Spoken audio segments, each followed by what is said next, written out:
Mitropolit Mihajlo rođen je u mjestu Ramovo Ždrijelo, Žabljak, Crna Gora, 38. godine.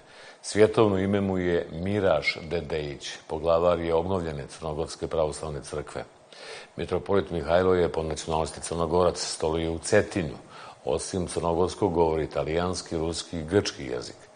Diplomirao u Beogradu, predavao u manastiru Ostrog, postdiplomski u Rimu i to na Orijentalnom institutu, Rusku duhovnu akademiju u Zagorsku, radio u državnim arhivima Jugoslavije, Rusije i Italije, rukopoložen za sveštenika u Beču, paroh u Rimu, za episkopa hirotoniran u Sofiji, ustoličen za mitropolita na Cetinju, 1998. godine.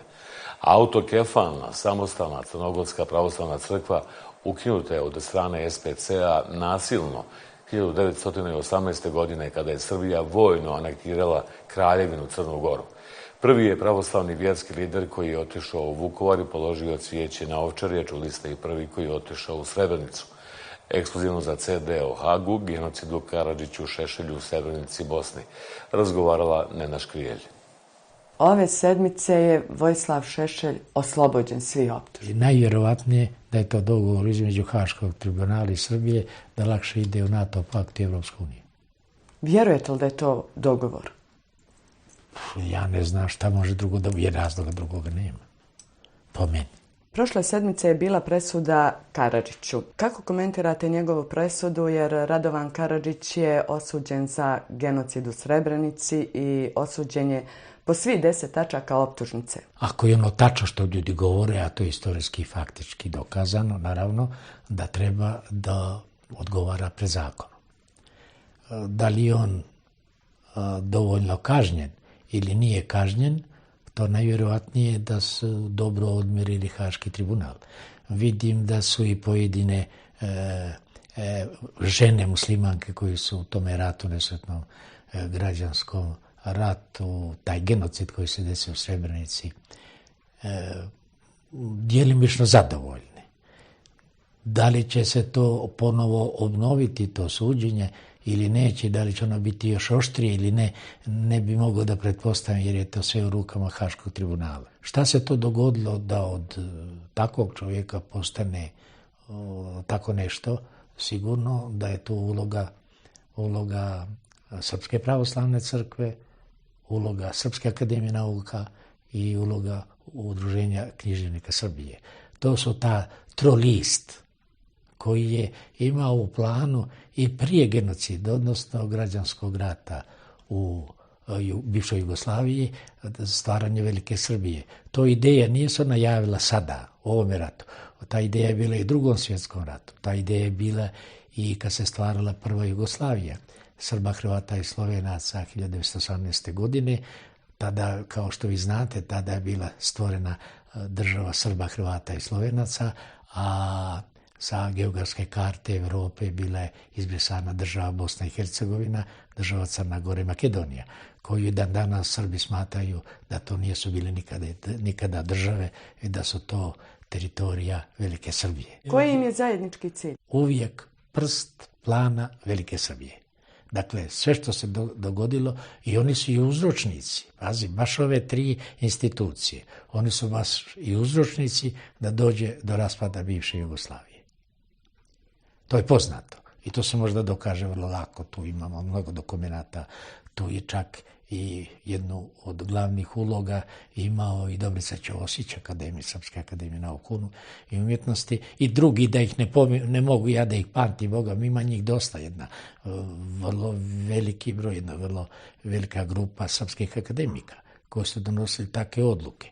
Evo recimo, sad da se samo vratim unazad na jedan primjerak, recimo imate patrijarha Pavla, koga sad hoće da proglase za svecenog, sad to je stvar Srpske crkve i države Srbije, ali recimo reći u to vrijeme da kaže, draga braćo moja, mi moramo da braću spašavamo oružjem, pazite, oružjem koji žive u Bosni i Hercegovini od muslimana, u Hrvatskoj od Hrvata, a na Kosovu od Šiptara. To je jedan velikodostojnik, ne može da govori. To je, iako je tako, iako misle da je tako, mislim da nije bilo tako. Nije, ja sam bio, mene te sve tri te teritorije poznate. Ja i dan danas imam dobrih prijatelja, ali, pazite, bila je deviza zavadi pa vladaj. To su ti ljudi koji su zavadili ljude da se mrde među sobom. I to je, nažalost, prisutno i dan danas. A pogotovo kod nas, ja ne znam o Bosni, a pogotovo u Crnoj Gori. Ne znam kako se ponaša Srpska republika prema Bosni, ali Srbi prema Crnoj Gori veoma loše. Kako komentirate onda činjenicu da je Radovan Karadžić, prvi predsjednik RS-a, osuđen za genocid? Šta je onda po vama Republika Srpska? Pa da vam kažem, po meni, bosanska država, ona za mene još nije država sve dok postoji Srpska republika u Bosni i Hercegovini. Jer ne možete stvarati državu u državi. Takvih slučajeva nema niđe. Ne samo na Balkanu, nego i u Evropi mnogo šire. A nadam se da će doći do kompromisa i da će usijane glavi jednom shvatiti da će to biti kompaktna, jedna, zajednička država sa svojim granicama koja će funkcionisati i vjerujem i mnogo bolje nego što je bilo u bivšoj Jugoslaviji. Kako onda gledate na taj entitet u Bosni i Hercegovini na čijem je području počinjen genocid? Pa da vam kaže, genocid, ovdje je genocid samo na jednom mjestu, ali ja mislim svugdje gdje su ljudi ubijani, to se sve kompletno može smatrati kao genocid. Naravno, genocid je jedan od najvećih genocida koji su se desili poslije Drugog svjetskog rata. Dakle, mi smo takav genocid, neđe sam to ja i rekao, imali sličan takav i u Crnoj Gori. 1918. i 20. kad je nestalo Crne Gore, odnosno izbrisana sa geografske karte Europe, ako bi se upoređivao broj građana, odnosno stanovnika Crne Gore kao kraljevine, onda je Crna Gora je proglašena kraljevina 1910. godine, onda se može slobodno kazati da smo imali isti slučaj oni koji se desio u Srebrenici. Sad, da li su ideje bile, možda nisu bile ideje one što su bili u Srebrenici. U Srebrenici su bili preseljavanje naroda, da budu čiste teritorije, da muslimani budu na jednoj teritoriji, Srbi na drugoj, Hrvati na trećoj. To je takozvana jugoslovenska nesreća. Ovdje je bilo sasvim drugo, jer i dan danas Srbija ne priznaje Crnu Goru da je to država, oni smatraju da je to njihova pokrajina, da su Crnogorci Srbi i da, pošto nijesu uspjeli onaj plan Šešelja i Srpske akademije, kuda se sve prostirala država Velika Srbija, onda su se složili da bude to Srbija, kao otprilike Velika Srbija, gdje bi bile u zajednici Hrvatska, Bosna i Hercegovina, Makedonija i Crna Gora. Tako to su ideje koje su usijani glava koje tako misle, no mislim da je to došlo do rješenja i da vas za sada, ako ne mnogo, ali za 100 godina neće biti toga. Otkud onda Srbi u Crnoj Gori? Dakle, Srbi su se doseljavali, ali nažalost ima i Crnogorci koji odlaze u Srbiju, vraćaju se kao Srbi. I to je jedina teritorija gdje se vraćaju kao Srbi. U svaku drugu državu kad odlaze, vraćaju se Crnogorci kao Srbi, ali Srbije kao Srbi. Ja mislim da su Crnogorci plaćeni, utjecaj siromaštva, posrbljavanje Crnogoraca, to i danas radi. Nadam se sad, kao što je u planu, da Crna Gora uđe NATO pakt, da Crna Gora uđe u Evropsku uniju. Međutim, Srbi u Crnoj Gori, oni štrajkuju protiv toga, ali nažalost to radi Srpska pravoslavna crkva. Što Evropa ne zna i javnost da je to Srpska crkva, nego se pripisuje Crnogorskoj pravoslavnoj crkvi. Zašto? Zato ni govore Crnogorsko-primorska mitropolija, preznak, a iza toga je Srpska pravoslavna crkva. Međutim, Crnogorska pravoslavna crkva, njen se stav zna, potpuno svima je jasan, prema tome tu neće biti nikakvih problema i mislim da smo poziv dobili za ulazak u Evropsku uniju i NATO, ali ako bi upoređivao Bosnu i Hercegovinu, mislim da je to vrlo teško riješiti sve dok je Srpska republika u Bosni. To je moje, ja nisam političar, nego to vidim i polupismen čovjek. Ili, ista je stvar sa Srbijom. Srbija neće moći, ne može da uđe. Sigurno dok se ne riješi ovo pitanje u Bosni i dok se ne riješi Kosovo. A Kosovo je po meni riješeno. To je kosovska država, preko ne znam koliko, preko 100, ja mislim 101 ili 120 država priznaju to Kosovo i tako dalje. Prema tome, ono je priznati od Srba, samo se još nijesu izjasnili. Oni znaju da to moraju priznati. To je sigurno, 100%. Ali, nažalost, to ne mogu ja da kažem da je srpski narod loš, ali su loše vođe koji ih drže pod tim pritiskom da ih oslobode od toga čuda i mnogo će bolje živjeti da su slobode Kosova. Na kraju što će im Kosovo? Tamo ima 2,5 miliona Albanaca. To su Albanci ljudi tamo koji žive. Pa pušte ih, neka im države, pa ne žive kao ljudi.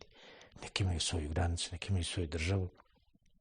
Neka ulaze u NATO, neka ulaze u Evropsku uniju, da se umiri Balkan jednom i da živimo u miru i slozi. Kazali ste u jednom intervjuu da genocid nad Bošnjacima u Srebrenici treba izučavati u udžbenicima. Pazite, u knjigama se proučava i genocid Njemačkoj. Nije to smetnja. Nikako da se ljudi upoznaju kako su se čuda dešavala. To je istorija. To je istorija i trebalo bi da se unese u udžbenicima da se vidi da se i to dešavalo na našim prostorima. I da se to nikad ne ponovi. Mada to, pazite, mi možemo da govorimo da se ne ponovi i to isto govori oni ljudi koji su sve svoje izgubili, ali ne mogu se oni osjećati tako slobodno kad izgubite vi, ne znam po koliko, po 20, 15, 20 ili 30 članova porodice gdje ste izgubili i oca i majku i djeda i babu i rođak, kumove, prijatelje i tako da. Nije to lako. Ali treba na tome raditi da stvorimo mir među ljudima i da se to izučava, da ljudi se upoznaju sa tim, da se to ne ponovi među mlađim generacijama, da se izbjegne to i da se ljudi vole. To je matrica jedna najznačajnija. Gdje ljubavi nema ni sloge. A mislim, ljubav je dobar odnos među ljudima i vjera u Boga.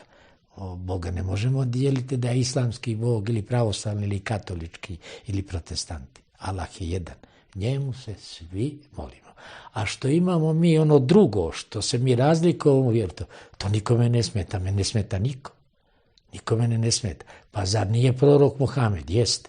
Jeste prorok. To je tačno. I to ne može niko da ospori. To je tačno. Ali ne može da se govori o islamu koji računa, mislim da ima negdje oko 1 milijardu i ne znam koliko miliona vjernika, ljudi koji vjeruju u islam. Pa zamislite vi da su to sve poremećeni ljudi, onda za Boga velikoga šta mi pričamo i šta mi mislimo i da se u sve Crne Gore govori o lažnoj vjeri. O lažnoj vjeri. Pazite, to je morala i država da uzme u obzir i da se takve stvari ne ponavljaju. Opet se vraćam nazad. To je izjavio Amfilohije Radović. Jeste, ali Amfilohije je prosto iz Crne Gore. Pa se sve misli da to govori Crnogorska pravoslavna crkva. Ne, to je Srpska, Crnogorsko-primorska mitropolija Srpske pravoslavne crkve koje nikada nije bila na Cetinju do 920. godine. Nikada. A i ta kao Srpska mitropolija od Drugog svjetskog rata. To je sve namješteno. Zato kažem, Evropa mora da zna, a ja mislim i da se zna, a najmanje znamo mi, Balkanci na Balkanu, da je to propaganda Srpske crkve u Crnoj Gori, a ne Crnogorske pravoslavne crkve. I mi ćemo to dokazati i dokazujemo svaki dan. Kako to da niko nije od vjerskih poglavara odgovarao? Komandovati i huškati, to je ono što se dešava, genocid i ubistva i zločin. U svakom slučaju, bez obzira iz koje sredine, da li je to iz pravoslavlja, iz katolicizma, iz islama, vjerski vođe, ako ih ima, trebaju da dođu pred sud i da kažu pravu istinu o sebi. Ja mogu slobodno da kažem, recimo mi imamo ovdje Radovića. Radović, ovo ne govorim ja iz mržnje. Ja bih rekao i sam sebe da sam, a mene se to nije moglo dogoditi. Pazite, koji je bio na Dubrovniku. Na Dubrovniku je bio, huškao ljude na Dubrovnik. I on i dan danas ne može da uđe u Dubrovnik. Hrvati su mu zabranili put ulaska u Dubrovnik. Dalje, bio je na Palama u Bosni. I tamo je huškao od ona čuda što se dešavala, a nikome nije odgovarao. Dalje, ne mogu da se sjećam, prije nekoliko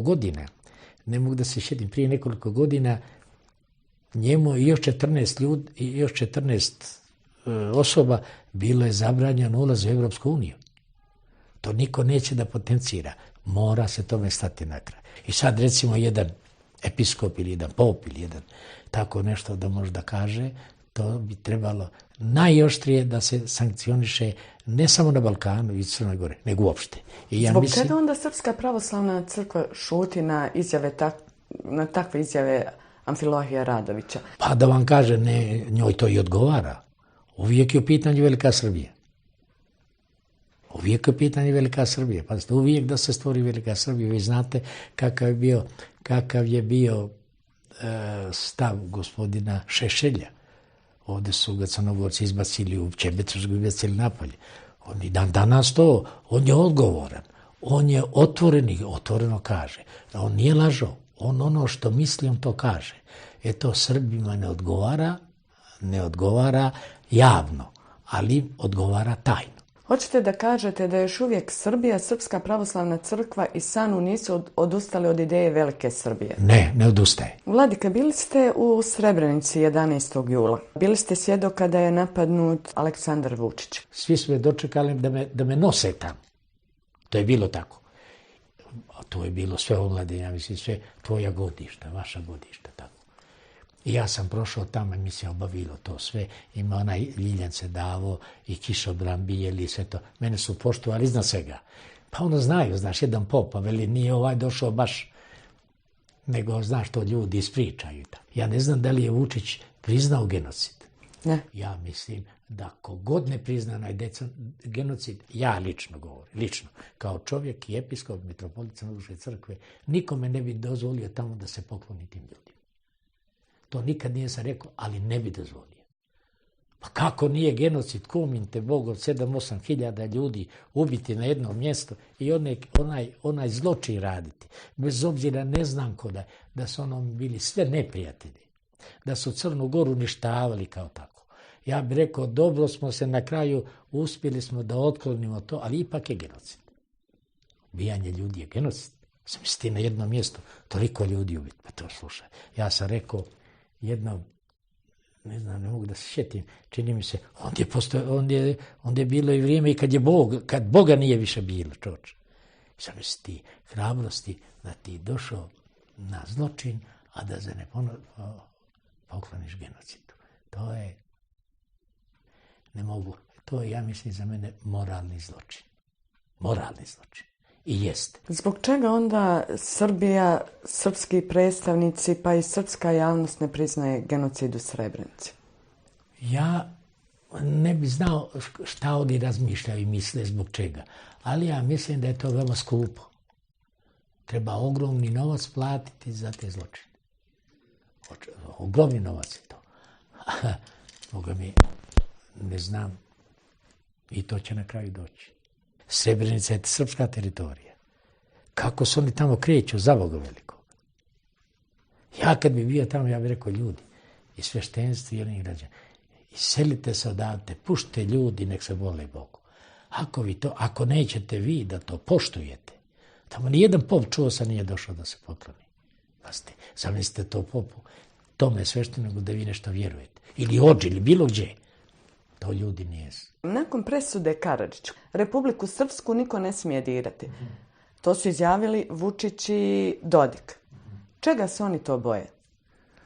Pa koliko ja znam da je Radovan Karadžić bio predsjednik Srpske republike, ili tako? A tu i Plavšić, kaj Karadžić i svega je tu bilo.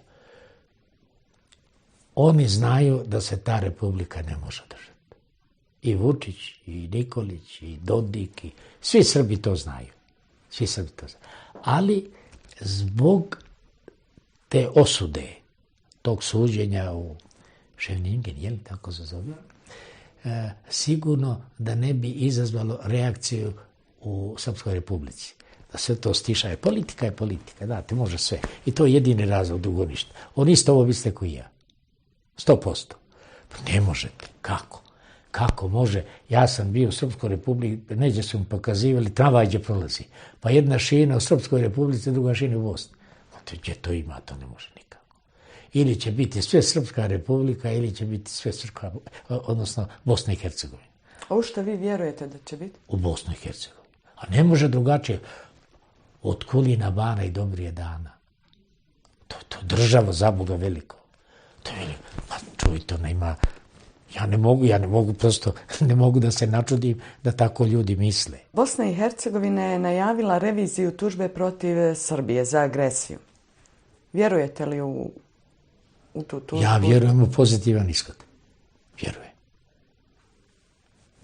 I mora biti. Nek se prebroje, nek vide to. Pa, to je ono što sam ja prije rekao. Mora se platiti. Sve se mora platiti. A nijesu to male pare milijone eura ili 500.000 ili 100.000 i tako dalje. Ne. Što mislite o Miloradu Dodiku? Pa Milorad Dodik, znate, kao i mnogi drugi političari, ako može da kupi od 700.000 eura stan u Beogradu, to je dovoljno rečeno. Vučić? Pa Vučić, pazite, to je mene nekako nezgodno da kažem. Vučić je možda najobjektivniji od ostalih.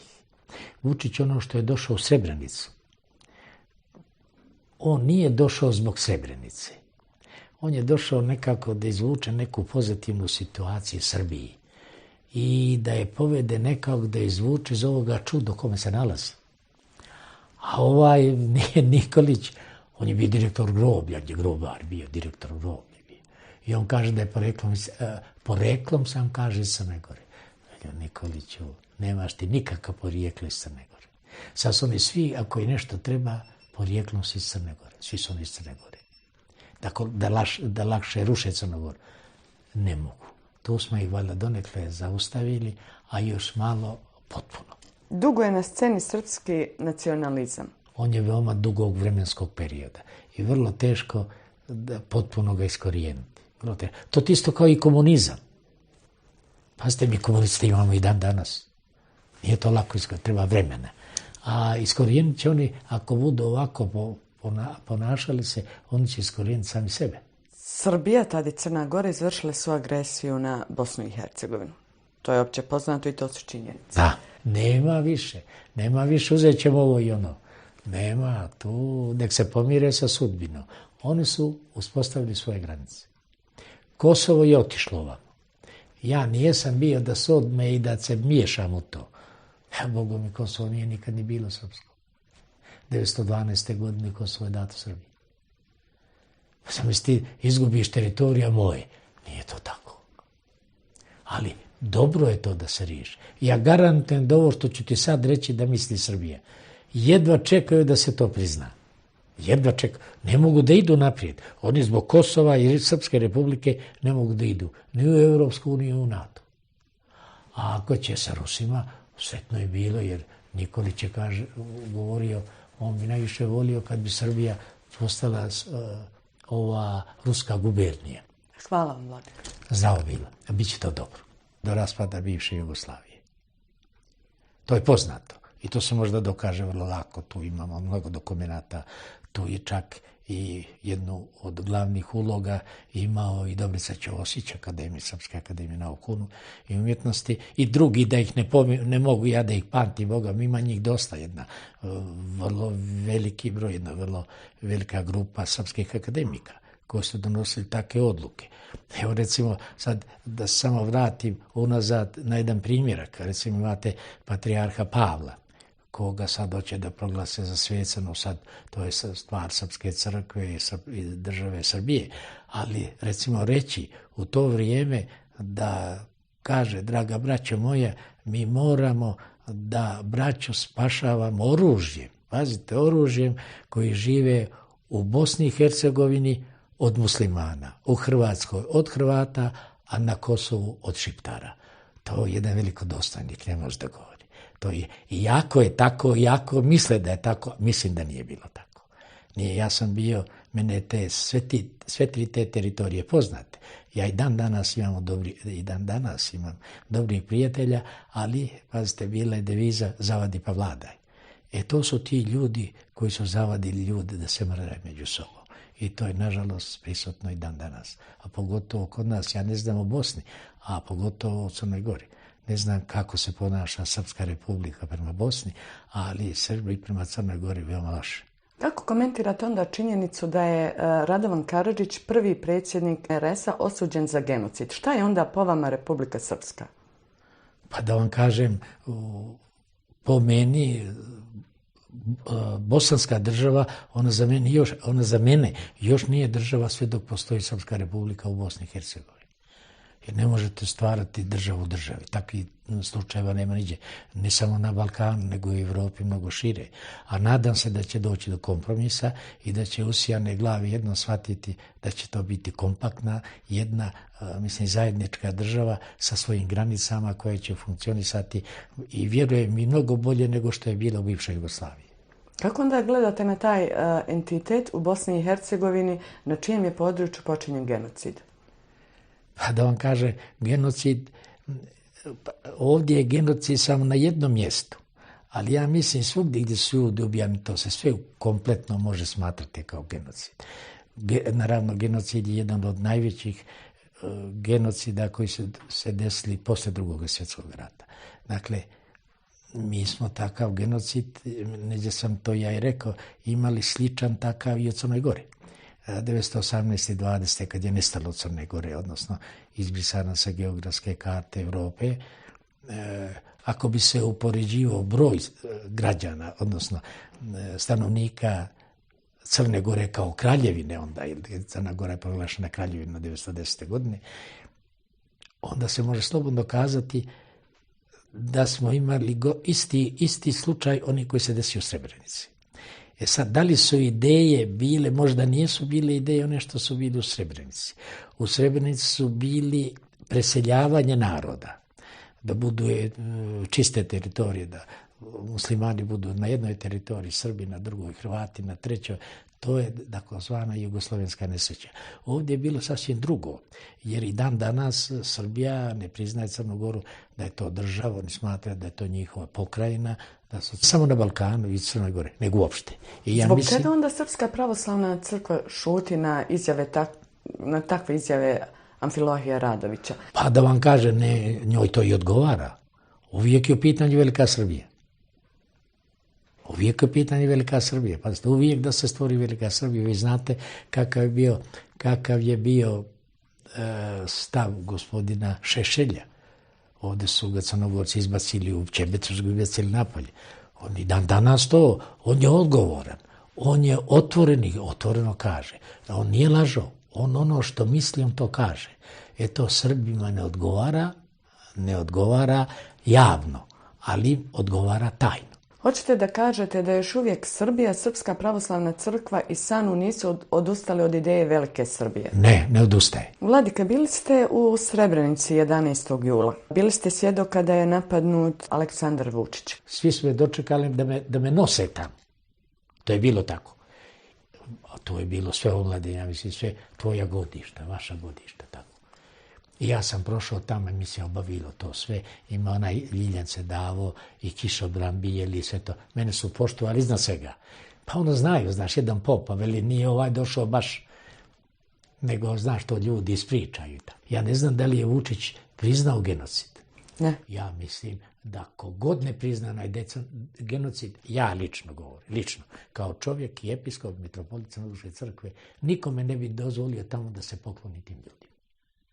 To nikad nije sam rekao, ali ne bi dozvolio. Pa kako nije genocid, kuminte Bog, od 7-8 hiljada ljudi ubiti na jednom mjestu i onaj zločin raditi. Bez obzira ne znam da su onom bili sve neprijatelji. Da su Crnu Goru uništavali kao tako. Ja bih rekao, dobro smo se na kraju, uspjeli smo da otklonimo to, ali ipak je genocid. Ubijanje ljudi je genocid.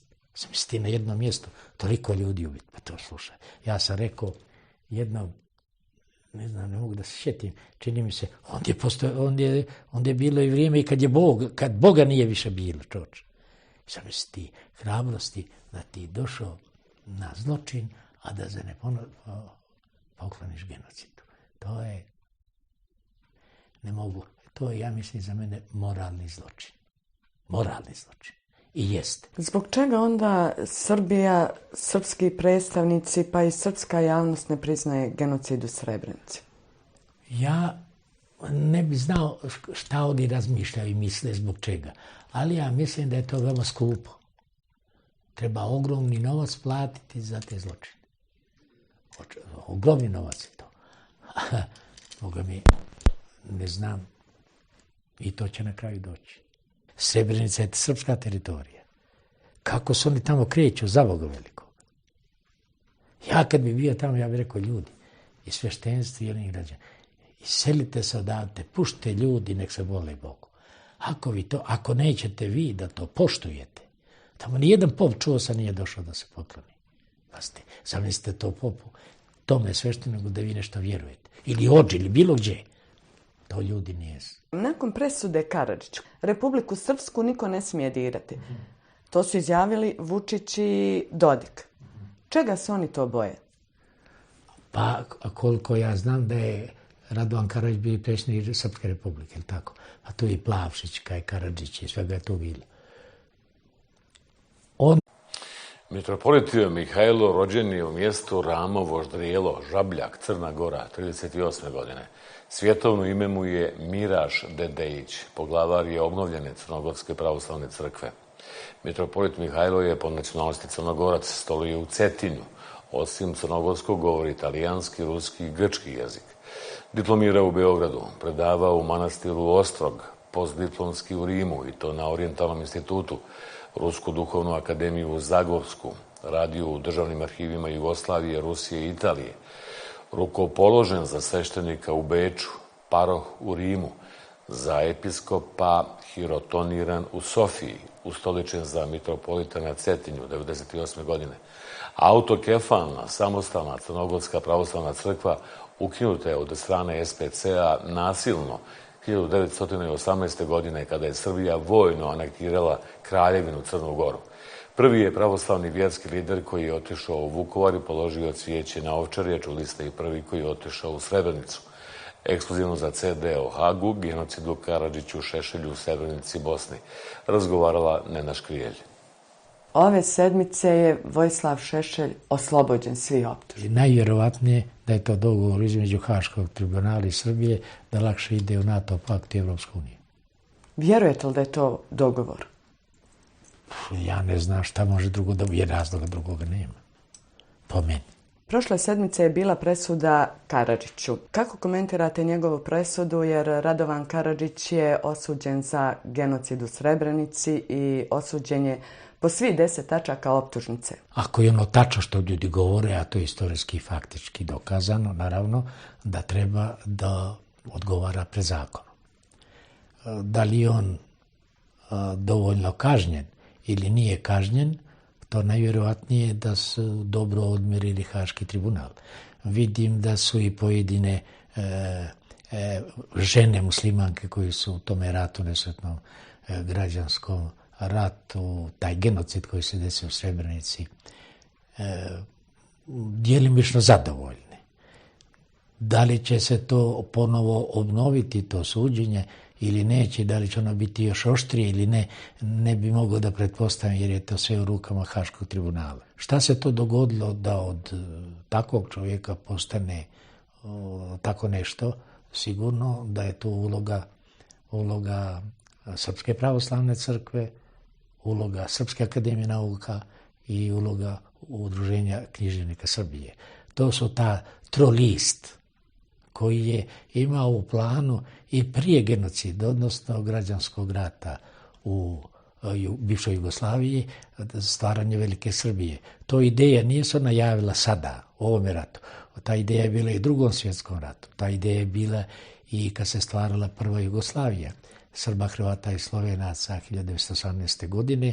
Tada, kao što vi znate, tada je bila stvorena država Srba, Hrvata i Slovenaca, a sa geografske karte Evrope bila je izbrisana država Bosna i Hercegovina, država Crna Gora i Makedonija, koju dan danas Srbi smatraju da to nisu bile nikada države i da su to teritorija Velike Srbije. Koji im je zajednički cilj? Uvijek prst plana Velike Srbije.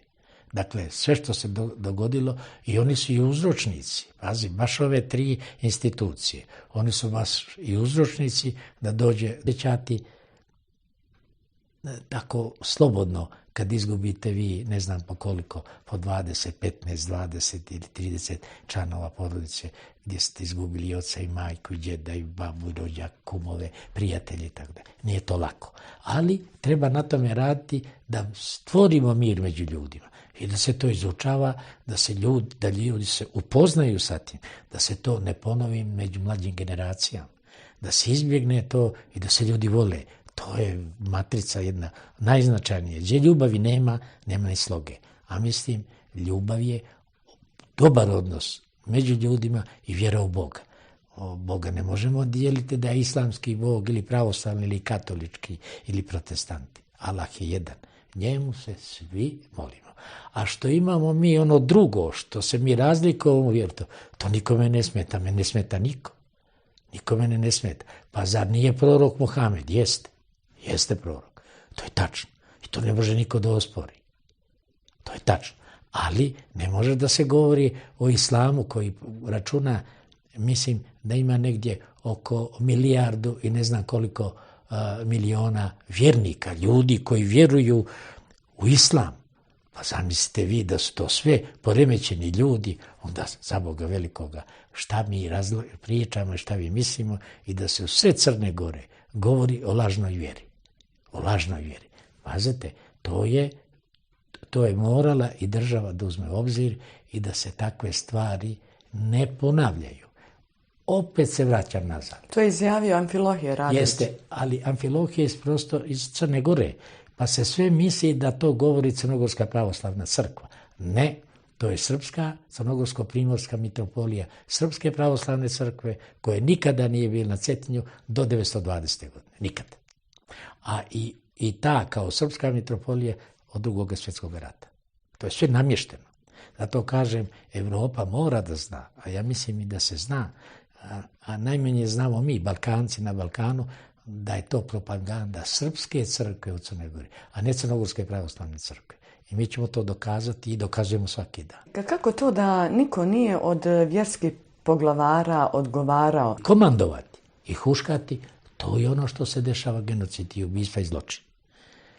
U svakom slučaju, bez obzira iz koje sredine, da li je to iz pravoslavlja, iz katolicizma, iz islama, vjerski vođe, ako ih ima, trebaju da dođu pred sud i da kažu pravu istinu o sebi. Ja mogu slobodno da kažem, recimo mi imamo ovdje Radovića. Radović, ovo ne govorim ja iz mržnje. Ja bih rekao i sam sebe da sam, a mene se to nije moglo dogoditi. Pazite, koji je bio na Dubrovniku.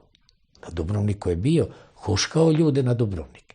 I on i dan danas ne može da uđe u Dubrovnik. Hrvati su mu zabranili put ulaska u Dubrovnik.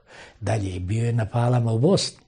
I tamo je huškao od ona čuda što se dešavala, a nikome nije odgovarao.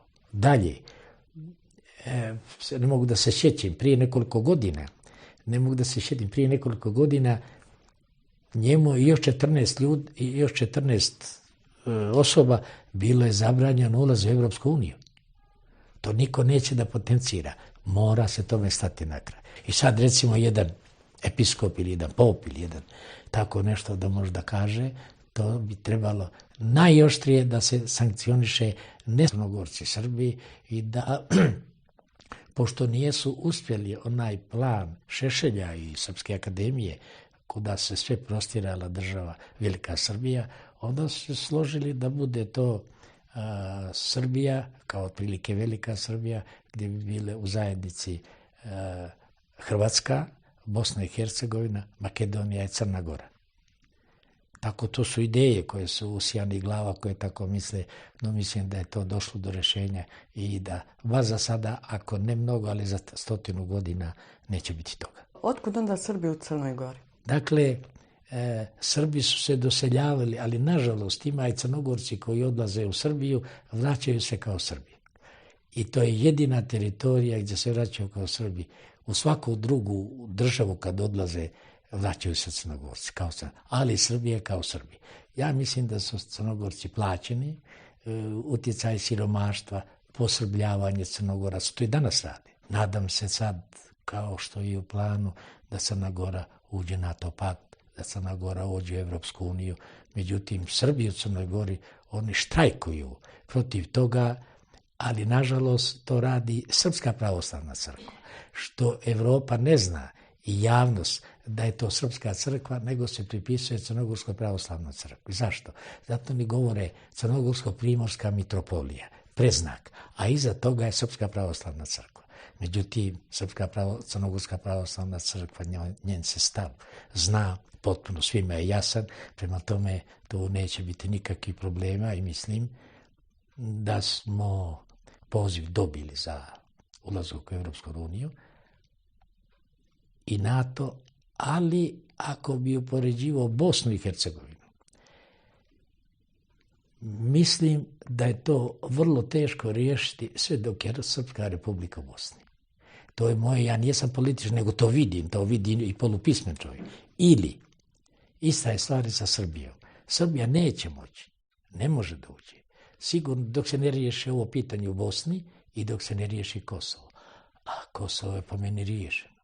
To je kosovska država preko ne znam koliko, preko 100, ja mislim 101 ili 120 država priznaju to Kosovo i tako dalje. Prema tome, ono je priznati od Srba, samo se još nijesu izjasnili. Oni znaju da to moraju priznati. To je sigurno, 100%. Ali, nažalost, to ne mogu ja da kažem da je srpski narod loš, ali su loše vođe koji ih drže pod tim pritiskom da ih oslobode toga čuda i mnogo će bolje živjeti da se oslobode Kosova. Na kraju što će im Kosovo? Tamo ima 2,5 miliona Albanaca. To su Albanci ljudi tamo koji žive. Pa puštite ih, neka im države, pa ne žive kao ljudi. Neki imaju svoju granicu, neki imaju svoju državu. Neka ulaze u NATO, neka ulaze u Europsku uniju, da se umiri Balkan jednom i da živimo u miru i slozi. Kazali ste u jednom intervjuu da genocid nad Bošnjacima u Srebrenici treba izučavati u udžbenicima. Pazite, u knjigama se proučava i genocid Njemačkoj. Nije to smetnja, nikako da se ljudi upoznaju kako su se čuda dešavala. To je istorija. To je istorija i trebalo bi da se unese u udžbenicima, da se vidi da se i to dešavalo na našim prostorima i da se to nikad ne ponovi. Mada to, pazite, mi možemo da govorimo da se ne ponovi i to isto govori oni ljudi koji su sve svoje izgubili, ali ne mogu se oni osjetiti